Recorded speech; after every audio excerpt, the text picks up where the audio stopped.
Criminalising Carbon Polluters. So, Shanaz, just to say, I will present the document, and you're not on a panel or anything. We just wanted you to hear the concept note and just be part of the discussion. So, once I'm done, we can discuss things, and then you can just chip in whenever you feel. Is that okay? Yeah, Marcus is also coming on now. He's the expert there. Okay. To me about children. Okay. We'll wait. Yeah. We're gonna go ahead, and then Marcus can join in. Okay. I'm gonna wait for them to be handed out.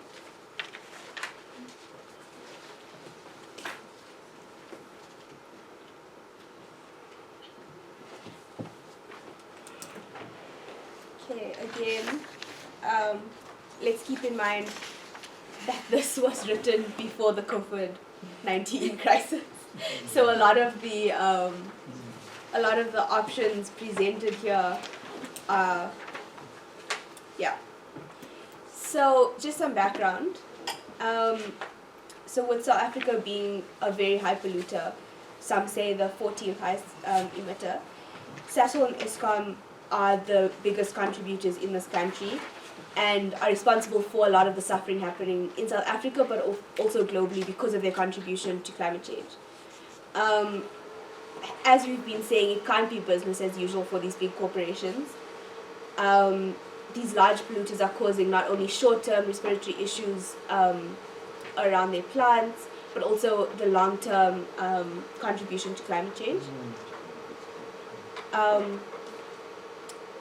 Essentially what we say is that they have a profit above people mindset, and this has to be addressed by the movement. This is one of the biggest goals of the movement, is we have to address the fact that they put profits over people and over planet.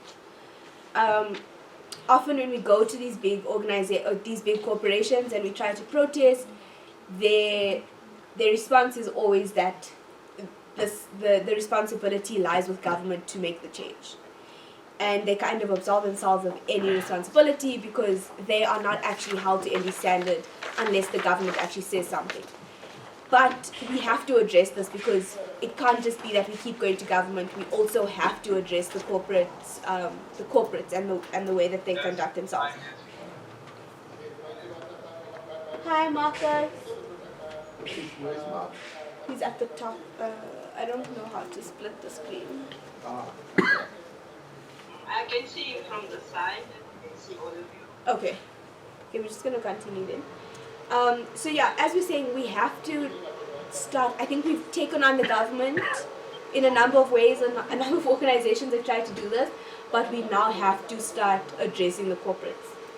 It can't be that they are like the silent killer who just constantly are not taking responsibility. So in this document there are 4, and this is specifically related to concerns by children, and even some of these ideas that have been inspired by things that I've spoken about with some of the young people. So there's 4 options outlined in this document. Okay, they are ambitious. They are they're creative. So stay with me. Yeah, we can discuss the issues with each of them afterwards. So the first option is so in order to address the corporates, what we really need to do is we talk about them as being carbon criminals, right? So they pollute, they continue to cause illness and contribute to climate change, and this makes them criminals, right? They are stealing our future, they are killing people, and our biggest goal is to make the greater public understand this and understand that the corporations are also to blame and it's not just government. So this is why we're saying that we need to criminalize carbon polluters.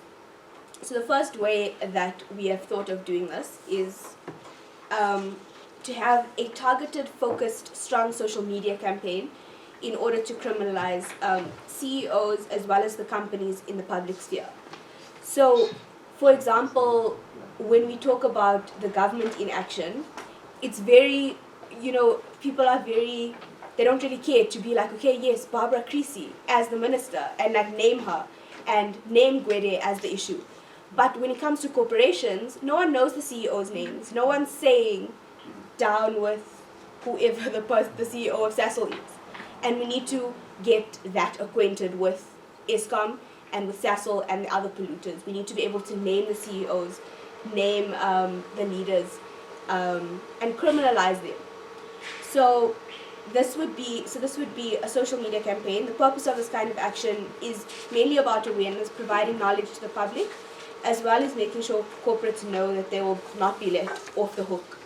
So it's very easy to hide behind the name Sasol. But once we actually know who you are as a person, that's easier to criminalize, right? So this will include like wanted posters and fake charge sheets with like names of particular people. So wanted, CEO of Sasol with his name, possibly picture so slogans such as guilty in the court of the people, or guilty and then charge is theft of our future, or something like that, where it's punchy, but this is purely awareness. This is purely trying to sway the public into understanding that the carbon polluters are to blame. So for this, obviously, so if you look at the second page, this page, so I created this. I just like looked at one of the charge sheets on Google, and I made up this fake charge sheet. It's a criminal offense. So I've changed certain things. Like you see, instead of magistrates' courts, I've put people's court. Date of trial 16th October. That's the day we'll be at Parliament. If you read to the accused, it's you are hereby summoned to appear in person before the people of South Africa. And I mean, we can get creative. This is still a bit quite technical, but if we can make it even simpler. And then we can accused is guilty of the offense, and we can list certain things. We can have community names there of where they've polluted, where they've destroyed soils and water sources and that kind of thing. So that can be discussed. And then if you go to the next page, I've got a list of the CEOs and chairpersons of each of those organizations. Oh, well done.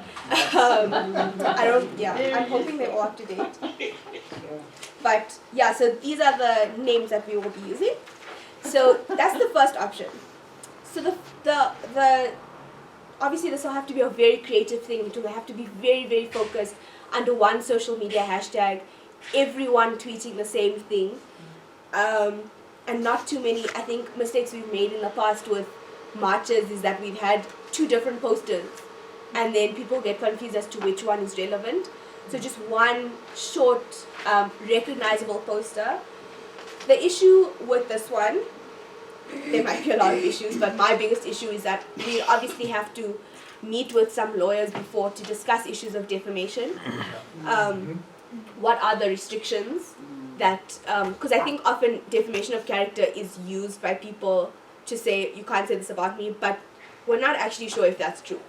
So we have to actually make sure that we have a team of lawyers behind us explaining the law to us, making sure that we are not in breach of any of those kinds of issues.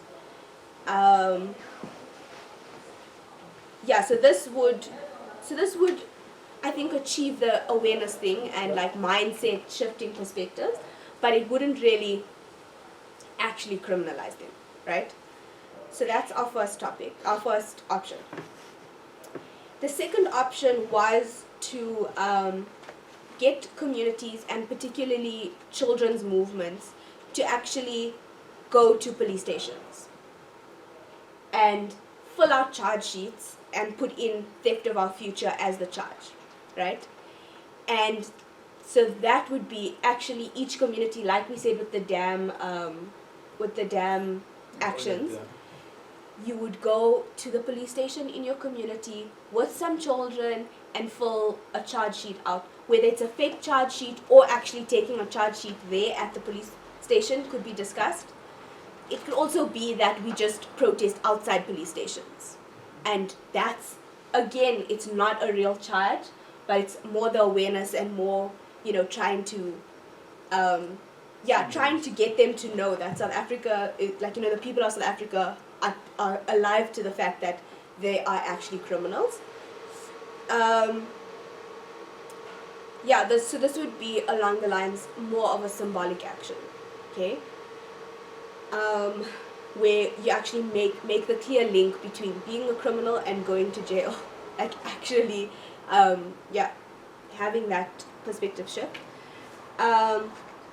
So I think one of the big downfalls of this one is obviously that South Africa already has quite a high crime rate, and police stations are not only spaces of hostility, but also spaces that are under-resourced and are often dealing with a lot. Yeah. And like Tumuleng was saying earlier, we have to make sure the perception of our movement is that of being sympathetic. And I think that there is a possibility that if we actually go to a police station and take up those resources, such as charge sheets or even the resource of time, we could be perceived to be, again, elite, very privileged. There are real issues happening. There are also spaces that you're not sure if you really want to take children to a police station, and especially in various communities, you don't know what's going to be there. So yeah, that is an option, but it has a big downfall. I just think, perceptions by the public is something we have to really think about. The third option, and this is something that young people came to us with last year, but this is actually getting an actual case going. So again, we're not lawyers, so we don't really know what the parameters of the law are, but is it possible for us to get a group of environmental lawyers together with young people to try and actually lay charges against the corporates for their pollution? This would require obviously going through the laws, going through our legislation, seeing what are the actual laws, and finding something that they have actually physically breached that young people can charge them with. This coming from young people would be a really good perception in the public.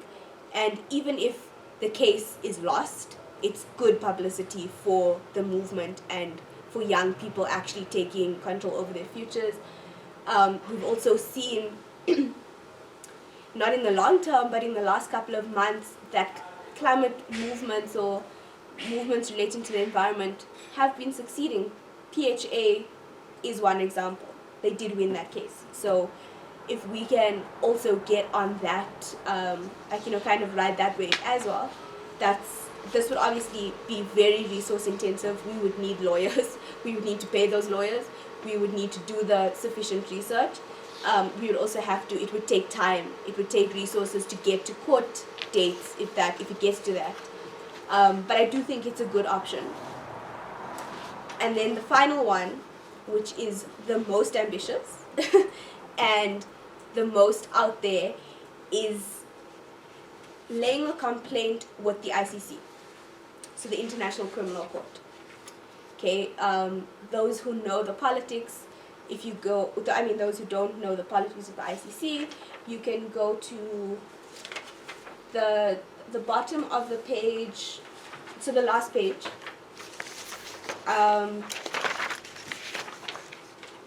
So there's 4 specific areas of jurisdiction that the ICC can intervene in.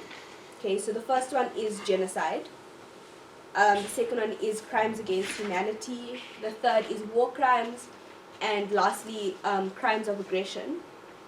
And all of them have their specific definitions, but it is possible that we could speak about ecocide and speak about and have that fall under the jurisdiction of a genocide, because technically this is a genocide. A lot of people have spoken about this as as a genocide on the environment or as us as people. So that is the fourth option. Obviously, the downfall of this option is that it has to, in order to make an impact, we'd need a huge national base for this. We'd also need funding and that kind of thing. But again, it would be publicity if, young people took this on and said, we are laying a complaint with the ICC against Sasol for ecocide. It could be under the banner of something like that. Those are the four options. There's probably many, many more options of how we can criminalize these polluters. And I hope that we can, cover some of them. Some of these can be done in conjunction with each other. So, for example, a social media campaign plus the actual case of young people going with environmental lawyers to court. Those things can be done in conjunction with each other.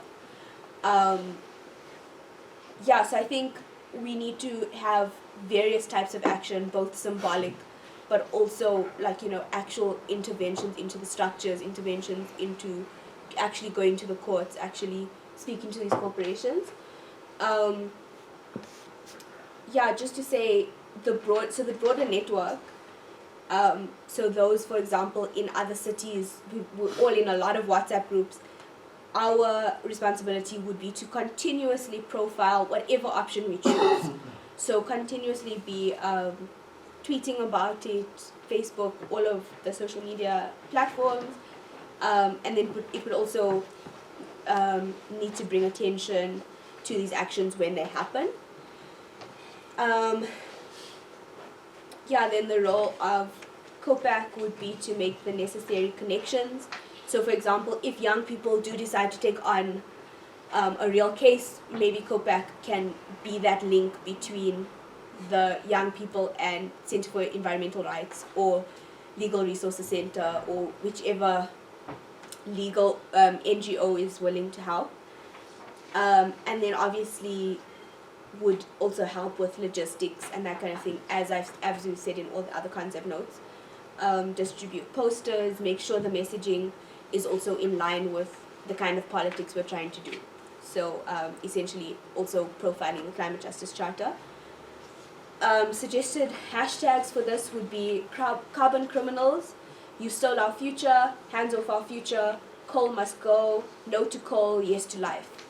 Hashtags like that are seemingly dramatic, but convey the how big the issue really is. So if you have a look, you can have a bit of time to look more at the CEOs, some of the information with the ICC, and then this fake charge sheet. So that's that session. Are there any questions, comments? Okay. Awande, Tumeling, Janet, Quincy. Okay, Awande? Okay, so 2 comments. The first one about criminal